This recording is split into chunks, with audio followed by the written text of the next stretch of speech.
ग्रंथ पहुंच चुका है, वो आपके कीर्तन द्वारा निहार करेगा। सो आओ सारी संगत करना की बेनती, जो सेवा कर रहे मुबारक, जो सेवा नहीं कर रहे वो कृपा करके पंडाल में सतगुरु श्री गुरु ग्रंथ साहब ने अज का जो विशेष कथा है, भाई गुरप्रताप सिंह पदम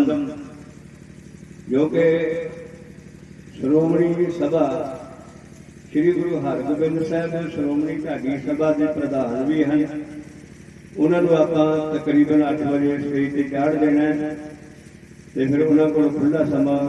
सुनना है, तो कोशिश करनी कि 10 बजे आरती ओंकार सतगुर प्रसाद। गगन में ठाल रव चंद दीपक बने, तारका मंडल जनक मोती,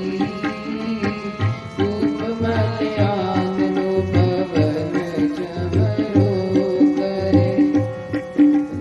राय बुलंद ज्योति कैसी आरती होए, बाबा खंडना तेरी आरती,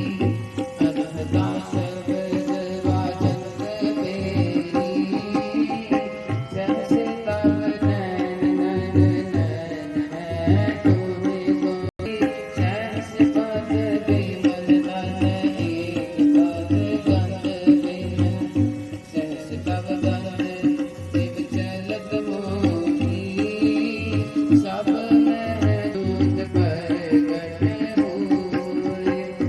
जो तिस पावै सो आरती होए, हर चरण कमल मकरंद लोभित मनो,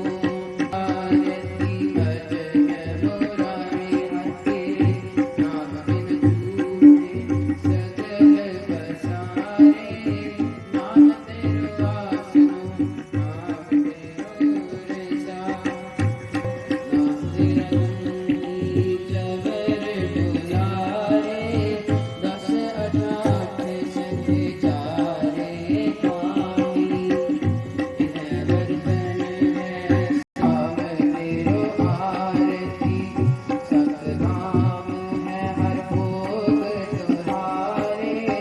धूप तम दियरा निर्मल बाती, तू निरंजन कमला भाती, रामा भगत रामानंद दान, पूरन परमानंद सतगुर पूजो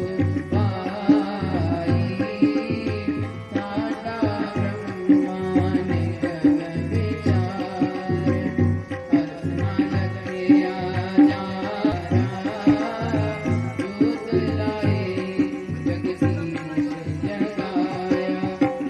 पूजन पूजन हारा,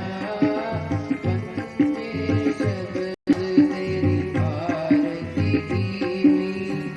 निरंकार निर्वाणी, गोपाल तेरा आरता, गोपाल तेरा आरता, गोपाल तेरा आरता, गोपाल तेरा आरता दिया, पानी